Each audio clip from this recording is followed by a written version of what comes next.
धर्मस्य सर्वधर्मस्वरूपिणे अवतारवरिष्ठाय रामकृष्णाय ते नमः। जननीं शारदां देवीं रामकृष्णं जगद्गुरुं पादपद्मे तयो श्रित्वा प्रणमामि मुहुर्मुहुः। नमः श्रीयतिराजाय विवेकानन्दसूरये सच्चित्सुखस्वरूपाय स्वामिने तापहारिणे। स्वामी विवेकानंद जी की गुजरात परिभ्रमण की बातें हम लोग कर रहे हैं, जबकि स्वामी जी ने विभिन्न स्थानों का दर्शन करके अंत में कुछ दिनों के लिए हम लोग चर्चा कर रहे थे। कच्छ में उन्होंने जो परिभ्रमण किया उसकी बातें हमने की, और बाद में हम ऐसा अनुमान करते हैं कि क्योंकि दीवान जी कच्छ के ये उन स्वामी विवेकानंद के साथ घनिष्ठ संपर्क में आए थे, तो उन्होंने उनके लिए व्यवस्था की होगी मांडवी तक जाने के लिए, और फिर वहाँ से मांडवी से स्टीमर की टिकट दी होगी जिससे कि वे बेट द्वारका तक आ सकें। ओखा पोर्ट और बेट द्वारका एक ही वस्तु है। ओखा पोर्ट से ही बेट द्वारका जाना पड़ता है। तो ओखा पोर्ट तक के लिए स्टीमर चलती थी। ये दो ही रास्ते थे। एक तो वो रास्ता जो रेगिस्तान से होके जाता था, बहुत लंबा रास्ता, पैदल, बीच में गांव भी नहीं आते थे, बड़ा कठिन था। क्यों स्वामी जी उस रास्ते से गए पता नहीं, पर जो भी होगा उसी रास्ते से जाने पर उनको फिर मरीचिका का अनुभव हुआ था, उसकी बात हमने कही है। तो गए थे अवश्य। अब इसलिए हम सोच रहे हैं कि वापस लौटते समय कम से कम इतना लंबा रास्ता वो नहीं लेंगे, नहीं लिए होंगे, और आए होंगे स्टीमर के द्वारा, और ओखा पोर्ट के द्वारा फिर वहाँ से पोरबंदर के लिए फिर से टिकट, वहाँ से स्टीमर मिलती थी, उसमें वो आए होंगे। और पहली बार की पोरबंदर में तो कई बार आए, तो पहली बार में तो लगभग 21 दिनों तक राजमहल में रहे। अब दूसरी बार जब आते हैं तो हमको लगता है कि उसी समय भोजेश्वर बंगलो में स्वामी विवेकानंद दीर्घ काल तक रहे होंगे, और उसकी सब बातें हमने कही है। इसका पूरा वर्णन हो गया है, किस प्रकार से शंकर पांडुरंग पंडित वहाँ रहते थे। उनकी सुपुत्री पंडिताक्षमा राव ने शंकर जीवन आख्यानम में ये सब बातें कही है, और किस प्रकार से रेवा शंकर अनुपराम दवे, जो कि 100 साल से ऊपर जिए थे, उन्होंने अपने संस्मरण में कहा कि हम वहाँ पर जा कर के वेदों के श्लोक सुनाते थे। तो यहाँ पर दीर्घ काल तक रहने के बाद फिर स्वामी जी जाते हैं फिर से जूनागढ़, और फिर जूनागढ़ से वे जाते हैं सोमनाथ, प्रभास तीर्थ। तो स्वाभाविक है, जब गुजरात में आए हैं तो उस समय तो सोमनाथ इतना प्रसिद्ध धाम नहीं था, क्योंकि सोमनाथ का नया मंदिर नहीं बना था, परंतु प्रभास तीर्थ के अत्यंत नज़दीक है वो। और प्रभास तीर्थ तो ऐतिहासिक स्थल है, जिस प्रकार से नारायण सरोवर अत्यंत प्राचीन स्थान है और सभी शास्त्रों में उसका वर्णन है, उसी प्रकार से प्रभास तीर्थ का वर्णन सब शास्त्रों में मिलता है। अत्यंत प्राचीन स्थान है, तो इसलिए प्रभास में बहुत सारी ऐतिहासिक घटनाएं और बहुत सारी महत्वपूर्ण धार्मिक घटनाएं, ये सब सम्मिलित हैं, उसमें निहित हैं। इसलिए वो प्रभास पाटन जाएंगे, स्वाभाविक है।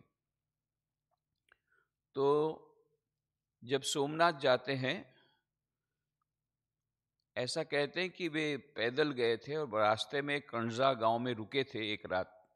उसकी बातें बाद में करेंगे, कणजा गांव में उन्होंने क्या क्या किया, क्योंकि अभी तक हमको पूरा प्रमाण तो नहीं मिला है, पर वहाँ के गांव वाले बताते हैं कि यहाँ पर स्वामी विवेकानंद जी रुके थे। तो उसकी बातें बाद में करेंगे, क्योंकि कणजा गांव का कोई भी उल्लेख, कोई भी संदर्भ स्वामी विवेकानंद जी का जो पुराना जीवन चरित्र उसमें नहीं आता है। तो उसकी बातें बाद में करेंगे। परंतु स्वामी विवेकानंद जी सोमनाथ गए थे, प्रभास गए थे, ये जीवन चरित्र में आता है। तो ये जो सोमनाथ है, यह अत्यंत प्राचीन स्थान है और 12 ज्योतिर्लिंगों में से सबसे पहले इसी का नाम लिया जाता है।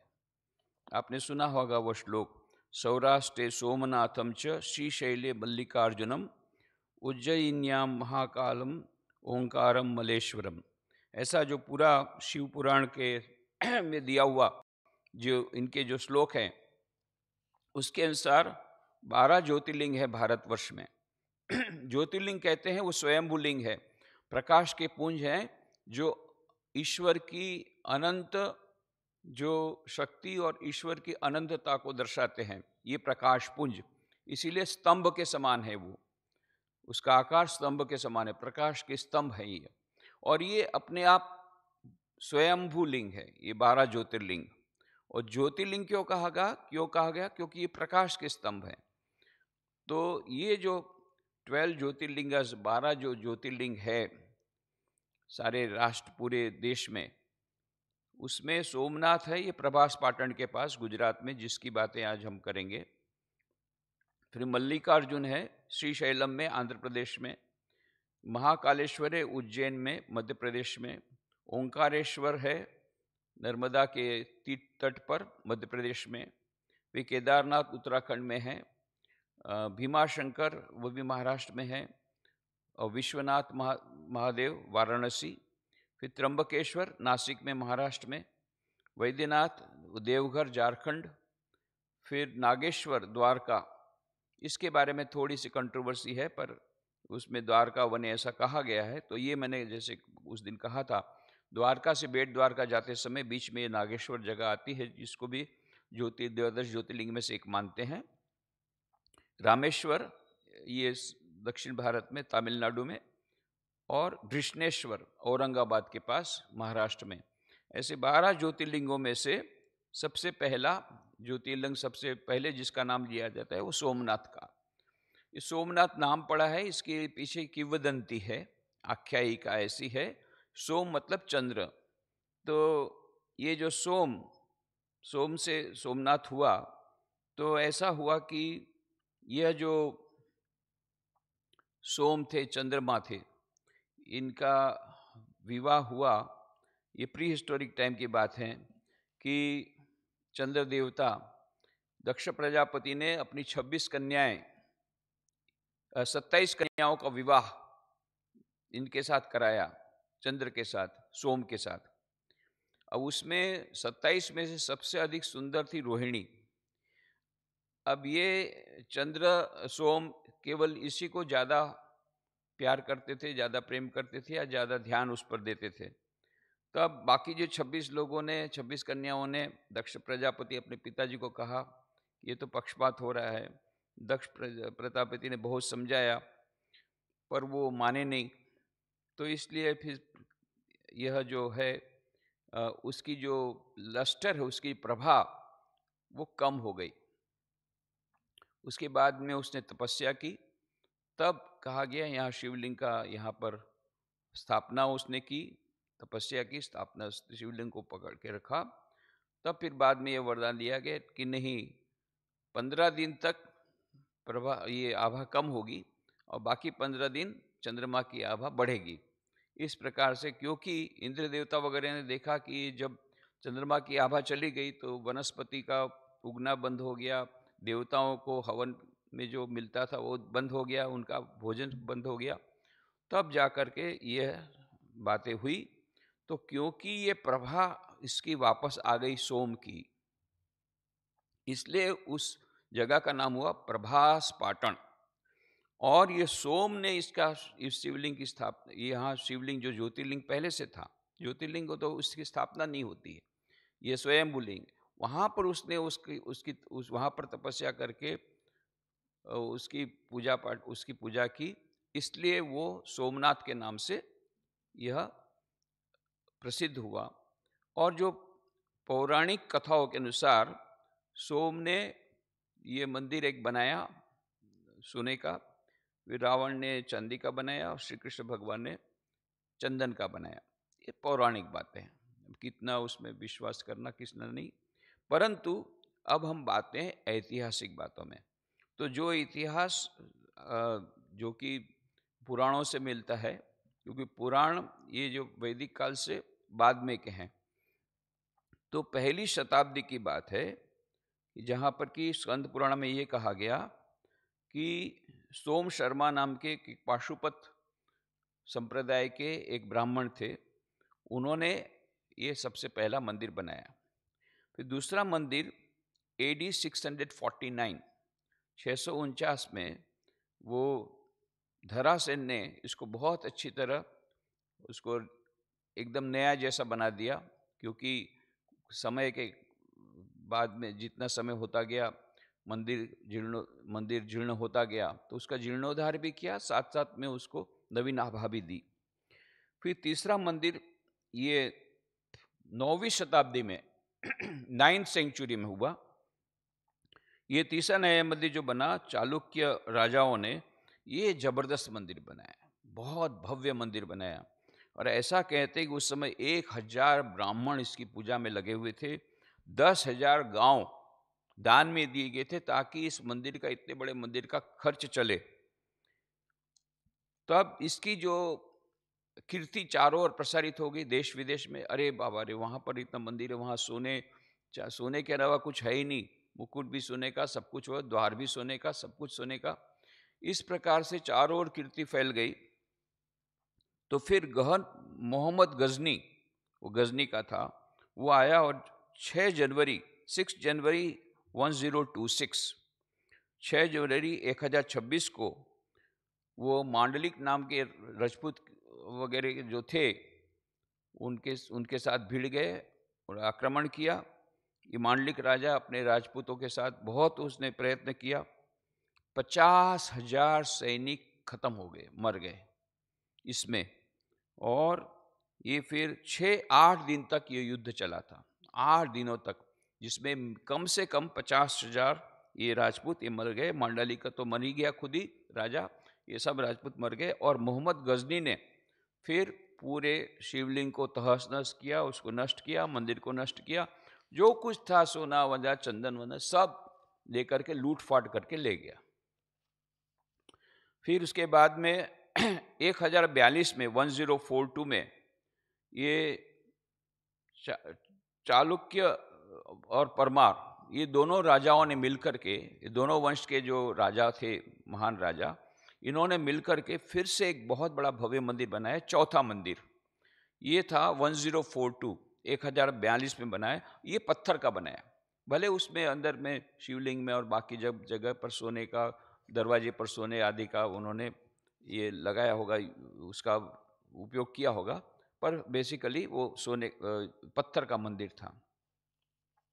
फिर उसके बाद में 5वां मंदिर जो बना, वो उसका पुनर्निर्माण किया गया। कुमारपाल जो थे वो भी चालुक्य वंश के ही थे, बहुत बड़े प्रोग्रेसिव राजा थे। कुमारपाल का नाम बहुत लोगों ने सुना होगा। तो ये उन्होंने भाव बृहस्पति नाम के एक महान कारीगर को, महान जो बहुत कुशल थे इसमें, उनके द्वारा ये फिर से पूरा जीर्णोद्धार किया, नया मंदिर बनाया, 5वां मंदिर। ये कब बना? AD 1169 1169 में ये मंदिर बना। फिर 1298 में AD 1298 AD 1298 AD मतलब 1298 ईस्वी सन में अलफ खान नाम के वो जो आए सब, उन्होंने यहाँ भेजा अपने जनरल को, अलाउद्दीन खिलजी ने अलफ खान को भेजा। अलाउद्दीन खिलजी तो वो बादशाह थे, तो उन्होंने अलफ खान को भेजा और इसने पूरा का पूरा मंदिर तहस नहस कर दिया, नया वाला फिर से ये 5वां मंदिर भी तहस नहस कर दिया और वो शिवलिंग को उसको तोड़ दिया। उसके बाद में फिर चुड़ासमा परिवार लोगों ने, उनके राजा ने और महिपाल देव के द्वारा एक नया मंदिर, छठा मंदिर बनाया। ये बनाया AD 1308 1308 में ये नया मंदिर बनाया। ये भी भव्य मंदिर बनाया। जब ये भव्य मंदिर बनाया तो इसकी भी कीर्ति चारों ओर प्रसारित हो गई, चारों ओर प्रसारित हो गई। तब 1393 AD में 1393 में तो मुजफ्फर शाह ने उस पर आक्रमण कर दिया। फिर बाद में 1411 में अहमद शाह ने फिर इस पर आक्रमण कर दिया। पर बहुत ये राजपूत लोग मरते रहे, पर फिर भी उन्होंने रक्षा की इस मंदिर की।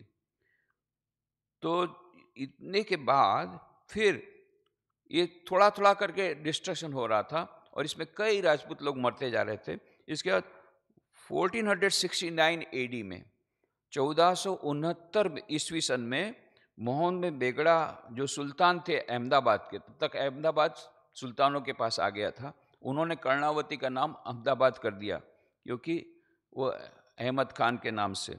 तो ये मोहम्मद बेगड़ा इसने पूरा का पूरा मंदिर खत्म कर दिया हजारों सैनिकों के साथ आकर के, और फिर पूरा मंदिर तहस नहस कर दिया, संपूर्ण नष्ट कर दिया और शिवलिंग को भी तोड़ करके फेंक दिया और वहां पर उसने एक मस्जिद बना दी। तो इसके बाद में जब ये सब पता पड़ा तो हमीर जी गोहिल नाम के थे बहुत बड़े, और जो एक राजपूत थे, वो 200 राजपूतों के साथ उन्होंने कहा नहीं ये तो रक्षा करनी होगी हमारे तीर्थ स्थान की। तो वो चल पड़ा यहाँ पर रक्षा के लिए। तो रास्ते में एक पहाड़ आया जिसमें कि वेगड़ा भील, ये भील जाति के लोग, ये वेगड़ा भील के यहाँ उसको रहना पड़ा। तो वेगड़ा भील के यहाँ जब थे तो वेगड़ा भील ने कहा कि वो जब उन्होंने सुना अरे यहाँ हजारों सैनिकों के साथ आप केवल 200 लोग जा रहे हैं, बोले हम लोग एक हजार के बराबर हैं। तो इसकी वीरता से वो इतने प्रसन्न हो गए वेगड़ा भील। उसने उसके पास उसके एक एडॉप्टेड डॉटर थी, एडॉप्टेड, खुद की तो नहीं थी पर मानी हुई थी एक कन्या। तो उसने कहा कि वो इतना खुश हो गया कि मैं चाहता हूँ कि आपके साथ इसकी शादी हो। उसने कहा भाई मैं तो अभी कल सुबह चला जाऊंगा और फिर क्या होता है पता नहीं है, मैं तो शहीद होने के लिए जा रहा हूँ और ऐसे में क्या शादी की बात करते हो। तो उसका नाम था, कन्या का नाम था उमा। उमा ने कहा मैं राजपूतानी हूँ, मेरे को इससे फर्क नहीं पड़ता है। तब वो विवाह हुआ ये। और दूसरे दिन तो चले गए अपने ये हमीर जी। तो वेगड़ा ने कहा मैं भी आपके साथ आऊंगा, तो वो भी हजारों भील के साथ चले गए और ये 200 राजपूत के साथ साथ ये भील, ये सब चले गए। और फिर यहाँ पर उनको रक्षा के लिए गए, परंतु सब खत्म हो गए। इसलिए अभी भी वो मंदिर में आप जाएंगे तो उनके समाधि स्थान को रक्षित किया गया है। फिर 1706 में तो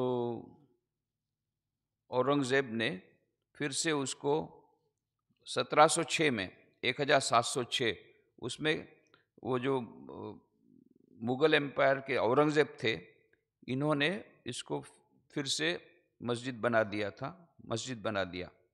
ऐसा करके ये पूरी की पूरी जो कहानी है वो पूरी डिस्ट्रक्शन की कहानी। इसके बाद में 1788 में अहल्याबाई होलकर इंदौर की, उसने सुना ये सब तो बोले नहीं ये हमारे तीर्थ स्थानों की ऐसी अवदशा नहीं होने दूंगी।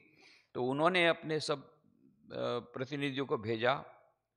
तो उन्होंने देखा कि इतना सर्वनाश हो गया है पूरे मंदिर का कि इसके ऊपर कुछ भी अब किया नहीं जा सकेगा। तो उन्होंने थोड़े दूर पर वहाँ पर नया मंदिर बनाया सोमनाथ का। अभी भी आप जाएंगे सोमनाथ मंदिर में तो अहल्याबाई का सोमनाथ मंदिर भी दिखाएंगे। अहल्याबाई ने जो शिवलिंग उन्होंने जो एक शिवलिंग की प्रतिष्ठा की, नीचे में वो ओरिजिनल जो कुछ भी भाग था उसका लेकर के, और ऊपर में अहल्याबाई का शिवलिंग। ऐसे 2 शिवलिंग आपको मिलेंगे। 2 स्टोरीड ये मंदिर है पुराना वाला, 1788 का पुराना शिव मंदिर अभी भी आपको मिलेगा। ये 1788 में अहल्याबाई ने होलकर ने किया था। फिर अब ये तो इसी प्रकार से पड़ा हुआ था ये मंदिर भग्नावस्था में। ऐसी भग्नावस्था में जब ये मंदिर गया था तब स्वामी विवेकानंद गए कि जहाँ पर कि ओरिजिनल मंदिर के समय तो शायद उस समय भी मस्जिद होगी, और पास में जो स्ट्रक्चर था एकदम भग्नावशेष, ये सब स्वामी जी ने देखा होगा। 1891-92 की बात है, या 1891 दिसंबर या 1892 जनवरी, इस प्रकार जनवरी फरवरी होगा। इस प्रकार से ये स्वामी विवेकानंद जी जब गए हैं तब उन्होंने केवल ये भग्नावशेष देखे हैं, और ये पूरा इतिहास वो समुद्र के किनारे ध्यान करने बैठे, ये पूरे इतिहास पर देखने लगे कितनी बार ये मंदिर गिरा और कितनी बार लोगों ने अपनी जान गंवा दी, जान गंवा दी इसके रक्षा के लिए। इतना ही नहीं, फिर से पुनर्निर्माण किया, फिर से पुनर्निर्माण किया, फिर से उसको नाश किया, फिर से पुनर्निर्माण किया। 7 बार 6 बार इस प्रकार से पुनर्निर्माण किया। तो स्वामी विवेकानंद जी ने उस समय देखा कि ये है भारत का प्राण। बाद में उन्होंने जो प्रवचन दिया था उसकी अनुभूति उनको कहाँ हुई? उसकी अनुभूति हुई वहाँ पर सोमनाथ मंदिर के पास में, ऐसा हम मानते हैं। ये समुद्र किनारे जिस प्रकार से कन्याकुमारी में तीनों समुद्र जहाँ मिलते हैं, वहाँ पर उस शिलाखंड पर बैठ कर के उन्होंने भारत के भविष्य के बारे में, भारत का वर्तमान के और भारत के भूतकाल के बारे में चिंतन किया, ध्यान किया, और आगे क्या करना है, कैसे ये भारत फिर से सुनहरा भारत बने, उसकी योजना उन्होंने बनाई। ये सच है। उसी प्रकार से हम ये मानते हैं कि यहाँ पर सोमनाथ में भी स्वामी विवेकानंद ने गहरा ध्यान किया। ये भग्नावशेष देख करके उन्होंने कहा कि आज हमारे देश की व्यवस्था उसी प्रकार से भग्न अवस्था हो गई है, कैसे फिर से वो ग्लोरियस मंदिर बनेगा, कैसे फिर से ये भारत माता पुनः ग्लोरियस होगी, कैसे वो महिमा मंडित हो जाएगी। ये सब की चिंता भी उन्होंने इसके पर भी उन्होंने चिंतन किया होगा। और यदि स्वामी विवेकानंद आज का मंदिर देखते तो कितने प्रसन्न होते। पर कौन जानता है, शायद ये हो सकता है कि उन्होंने उस समय जो चिंतन किया, ये मंदिर उन्होंने अपने ध्यान में, युग दृष्टा थे, उन्होंने अपनी दृष्टि में यह भव्य मंदिर भविष्य का देखा होगा। या ये भी हो सकता है कि उन्होंने जो संकल्प किया होगा, उस संकल्प को बाद में कुछ लोगों ने परिणत करके नया भव्य मंदिर बनाया है। अभी आप आएंगे गुजरात तो प्रसन्न हो जाएंगे इस नया मंदिर को। ये है 7वां मंदिर। ये 7वें मंदिर की थोड़ा सा संक्षिप्त इतिहास ऐसा है, जो अभी वर्तमान में है, अपनी पूरी महिमा मंडित अवस्था में है 7वां मंदिर। यह जो है सरदार वल्लभ भाई पटेल, जैसा हमने उस दिन कहा था, जूनागढ़ के नवाब ने कहा था कि मैं स्वाधीन भारत के साथ नहीं रहूंगा, मैं पाकिस्तान के साथ जाऊंगा। और फिर बाद में फिर देखा कि भारत सरकार किसी प्रकार से इसमें भाग नहीं ले सकती है, तो इस प्रकार से आरजू हुकूमत नाम की पीपुल्स आर्मी बनाई गई, प्रजाजनों की एक सेना बनाई गई, जो बम्बई से प्रकार चली और फिर यहाँ पर आई राजकोट तक। फिर वहाँ से फिर आए, पूरा सब लोग को लेकर के जूनागढ़ पर उन्होंने आक्रमण किया। उधर नवाब तो चला गया केशोद से फ्लाइट में सीधा पाकिस्तान घबरा कर गया, और इधर ने ये पीपुल्स आर्मी ने पूरा ले लिया। तो उस संदर्भ में 12/11/12/11/1947, मतलब कि हमारी 15 अगस्त को आज़ादी मिली, उसके कुछ ही महीनों में आरजी हुकूमत ने जूनागढ़ पर आक्रमण करके जूनागढ़ को अपने किस हिस्से में ले लिया। और उस समय ये सोमनाथ मंदिर नवाबों के इसमें था। यद्यपि वहाँ पर गायकवाड़ का राज्य पहले था, पर क्योंकि बाद में यहाँ जूनागढ़ ने नवाब ने फिर इस पर पूरा कब्जा कर लिया था सोमनाथ के मंदिर पर, तो सोमनाथ के मंदिर पर कुछ कर नहीं सकते थे उस समय। तो 12/11/1947 को सरदार पटेल आए, सरदार वल्लभ भाई पटेल, और जूनागढ़ की उन्होंने मुलाकात ली, क्यों तब तक में आरजू हुकूमत ने सब ले लिया है अपने हाथ में। फिर ये आए यहाँ पर सोमनाथ में, और सोमनाथ में आकर के उस दिन दिवाली का दिन था, 12 नवंबर 1947, दिवाली के दिन। आप सोच सकते हैं गुजराती लोग दिवाली के दिन कहीं नहीं जाएंगे, अपने घर में ही रहेंगे और मनाएंगे खुशियाँ। सरदार वल्लभ भाई पटेल ने कहा नहीं, अभी दिवाली मेरी यही है। वो जामनगर के जो महाराजा थे, जाम साहेब दिग्विजय सिंह जी, बहुत महान महाराजा दिग्विजय सिंह जी, ये दिग्विजय सिंह जी महाराजा को लेकर के और कन्हैयालाल मुंशी और UN ढेबर, इसको लेकर के यहाँ पर आए, सोमनाथ की यात्रा की, सोमनाथ की मुलाकात की। उसके पीछे ऐसा कहते हैं कि कन्हैयालाल मुंशी उसके पीछे लग गए। उन्होंने कहा देखिए अब आज़ादी तो मिल गई, अब ये जूनागढ़ भी मिल गया, तो जूनागढ़ के ताबे में ये है सोमनाथ मंदिर, ये इसकी ऐसी करुण दशा है, इसके बारे में आपको कुछ सोचना पड़ेगा। तो सरदार वल्लभ भाई पटेल उस समय होम मिनिस्टर थे, तो प्राइम मिनिस्टर पंडित जवाहरलाल नेहरू थे, उन्होंने भी कुछ करने से इनकार कर दिया। महात्मा गांधी ने भी कहा नहीं नहीं नहीं, इसमें सरकार के द्वारा नहीं, तुम जो करना हो प्रजाजनों के माध्यम से कर सकते हो, इसका पुनरुद्धार करना हो। तो सरदार पटेल ने कोई बात नहीं, सरदार वल्लभ भाई पटेल ने कोई बात नहीं, जिस प्रकार से हमने पीपल्स आर्मी बनाई उस प्रकार से पीपल्स के द्वारा, प्रजाजनों के द्वारा हम इसका उद्धार करेंगे। और फिर नया साल था, जैसे मैंने कहा था कि दिवाली के दूसरे दिन का जो दिन होता है वो गुजरातियों के लिए नया वर्ष उससे शुरू होता है, विक्रम संवत का पहला दिन। तो नए साल की शुरुआत की सरदार वल्लभ भाई पटेल ने। कन्हैयालाल मुंशी के कहने पर वे कन्विंस हो गए कि नहीं, हमारी आज़ादी पूरी नहीं हुई जब तक कि हमारी पूरी धर्म का जो प्रतीक है, सारे देश की जो शान है, ऐसा यह जो सोमनाथ मंदिर, इसकी एक भग्नावस्था है, तो हमारी आज़ादी पूरी नहीं हुई। तो उन्होंने यही कहा। फिर 13 नवंबर 1947 को समुद्र के पास गए, समुद्र में से एक जल लेकर के संकल्प किया कि इस जगह पर ये जो भग्नावशेष है वहाँ एक भव्य मंदिर हम बना के रहेंगे। ये सरदार वल्लभ भाई पटेल का संकल्प बाद में परिणित होता है इतने भव्य मंदिर में। इसलिए आज भी जब वो मंदिर में जाएंगे, सोमनाथ के मंदिर, सामने बहुत बड़ी सरदार वल्लभ भाई पटेल की प्रतिमा आपको मिलेगी। तो बाद में प्रभाशंकर सोमपुरा, ये बहुत ही कुशल ऐसे शिल्प कला में अत्यंत निष्णात, उनको इस पुनर्निर्माण के लिए, नए मंदिर के निर्माण के लिए उनको चार्ज दिया गया। और 19 अप्रैल 1950 को, उस समय पूरे सौराष्ट्र के जो मुख्य कह सकते हैं कि उनके जो उस समय तो चीफ मिनिस्टर की पदवी नहीं थी, बस सारा सौराष्ट्र जिनके हाथ में था, ये थे UN ढेबर। इनके हाथों से भूमि पूजा हुई 19 अप्रैल 1950 को। और फिर ये दिग्विजय सिंह जी थे जामनगर के जो महाराजा, उन्होंने 8 मई 1950 को उन्होंने फाउंडेशन स्टोन रखा मंदिर का। परंतु अनफॉर्चुनेटली 15 दिसंबर 1950 को, कुछ महीनों बाद ही उनका निधन हो गया। और क्या होता है, गुलाब कुंवरबा, उनकी पत्नी ने कहा नहीं, हमारा काम जारी रहेगा, मैं पैसा दूंगी। जाम साहब ने कहा है हम उसके साथ हैं, उन बहुत बड़ा दान दिया था जाम साहब, उन्होंने कहा नहीं, वो जारी रहेगा हमारा दान, और बाकी लोगों का भी ये इस प्रकार से रहेगा और उनका भी दान आएगा। और इस प्रकार से उन्होंने एक द्वार भी बनाया उनकी स्मृति में उस मंदिर के लिए। फिर 11 मई 1951 को डॉक्टर राजेंद्र प्रसाद आए, प्रेसिडेंट ऑफ इंडिया।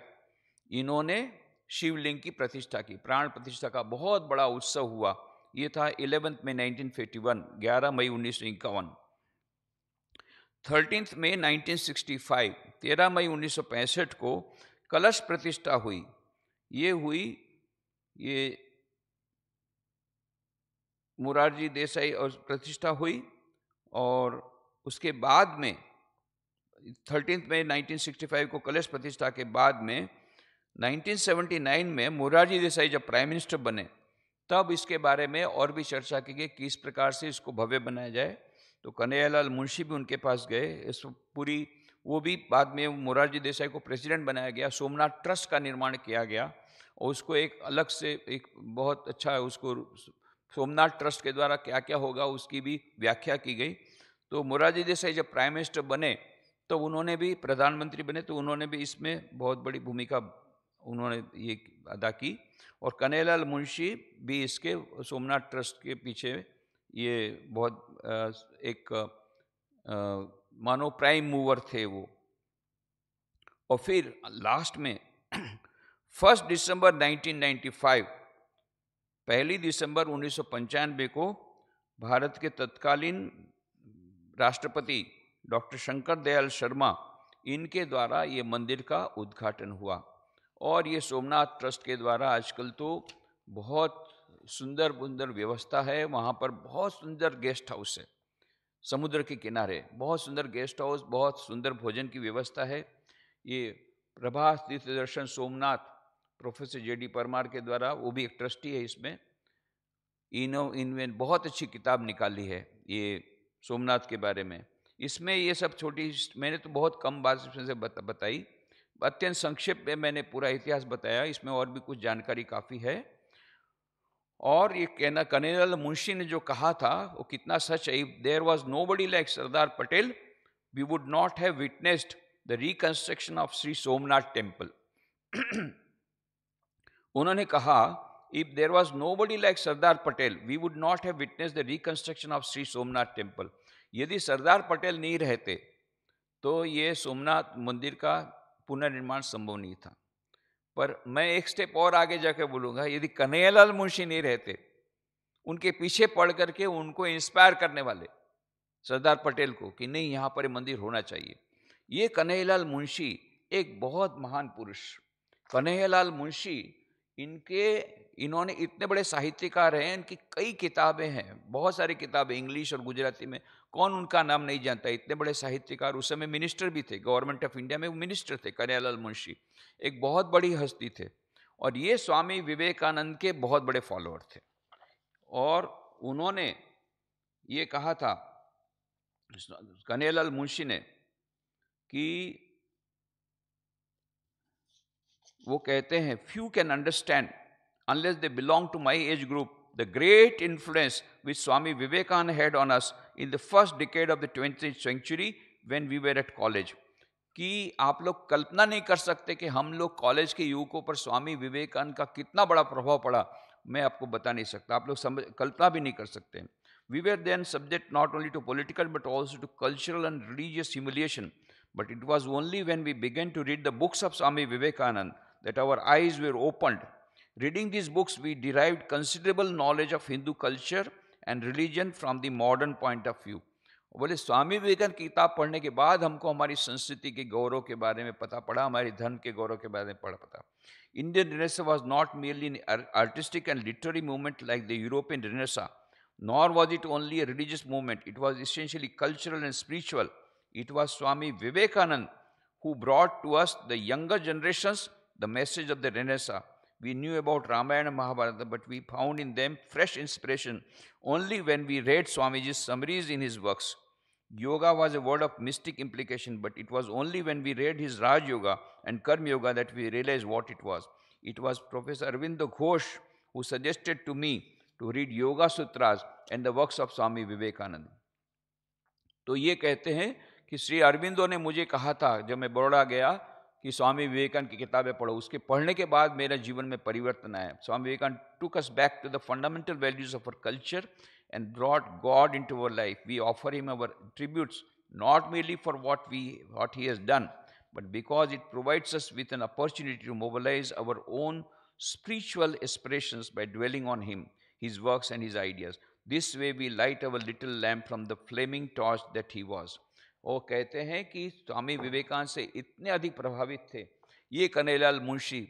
इसकी तो मैंने थोड़ी सी बात कही, बहुत सारी किताबें लिखी, साहित्य परिषद, ये तो साहित्य परिषद भी, उन्होंने बहुत सारी संस्थाओं का भी निर्माण किया, उन्होंने मैगजीन्स की शुरुआत की, पीरियडिकल की शुरुआत की, कई किताबें लिखी, बहुत बड़े साहित्यकार, और गुजराती और इंग्लिश दोनों में उनकी बहुत सारी किताबें हैं। और सोमनाथ के ऊपर भी उनके एक नॉवेल भी बहुत अच्छी है, बहुत सुंदर नॉवेल उन्होंने लिखी है। तो ये इनके मन में स्वामी विवेकानंद किताब पढ़ करके भारतीय संस्कृति के प्रति इतनी अभिरुचि आई, और तब उन्होंने सोमनाथ मंदिर देख करके उनके मन में आया ये भारतीय संस्कृति का प्रतीक है, भारतीय संस्कृति और धर्म का प्रतीक यह सोमनाथ मंदिर इस भग्नावस्था में है, उसको ठीक करना पड़ेगा, वहां पर नया मंदिर, उसको फिर इसकी महिमा वापस लानी पड़ेगी। ये किसके मन में आता है? कन्हैयालाल मुंशी के मन में। किस प्रकार से? स्वामी विवेकानंद की किताब पढ़ करके। उधर स्वामी विवेकानंद वहां पर ध्यान करते हैं 1891 में, वो उनके मन में ये सब भावनाएं आती कि उसको महिमा मंडित करना है, और ये रिफ्लेक्शन आता है कन्हैयालाल मुंशी, और ये सरदार पटेल को बोलते हैं ऐसा करना पड़ेगा। और सरदार वल्लभ भाई पटेल फिर जामनगर के महाराजा दिग्विजय सिंह जी को प्रेरणा देते हैं उसके लिए, धन प्रदान करने के लिए, अपना सारा सहायता करने के लिए, और बाकी सब उसमें जुड़ जाते हैं और ये भव्य मंदिर बनता है। आज स्वामी विवेकानंद होते तो कितना प्रसन्न होते, पर स्वामी विवेकानंद के मन में ये सोमनाथ मंदिर की इतनी अधिक छाप थी, इतनी तीव्र छाप थी, इतनी अधिक उसके सोमनाथ मंदिर से वे प्रभावित हुए थे, सोमनाथ के अपनी विजिट से। तो स्वामी विवेकानंद जब विदेश से वापस लौटे तब उन्होंने सब जगह जो प्रवचन दिए उसमें the future of India, Bharat का भविष्य, इस पर जब प्रवचन दे रहे थे तब उन्होंने एक बात कही थी, बहुत महत्वपूर्ण बात। उस बात को बोल करके आज का हम समापन करेंगे, क्योंकि ये अत्यंत महत्व का है, इसकी कड़ी के रूप में है। तो इसमें स्वामी विवेकानंद ने कहा था कि यहाँ पर हमारे देश का जो प्राण केंद्र है वो धर्म है। उसको समझाते उन्होंने कहा था, temple after temple was broken down by the foreign conqueror, but no sooner had the wave passed than the spire of temple rose up again. हमारे देश में कितनी बार आक्रमण हुए एक के बाद एक, पर फिर से वो मंदिर को निर्माण किया गया।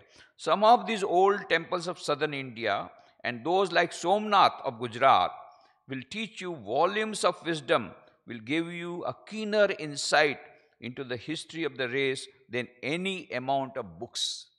कहते हैं कि हमारे जो दक्षिण भारत के कुछ मंदिर और ये सोमनाथ का मंदिर, इस प्रकार के मंदिर, इसको देख करके, इनका इतिहास देख करके आपको हमारी जो हमारी भारतीय संस्कृति की गरिमा, उसकी महिमा और भारत के प्राण केंद्र के बारे में जितना पता लगेगा, आप हजारों किताबों पढ़ने के बाद इतना आपको पता नहीं लगेगा, पर इस प्रकार से आपको लगेगा।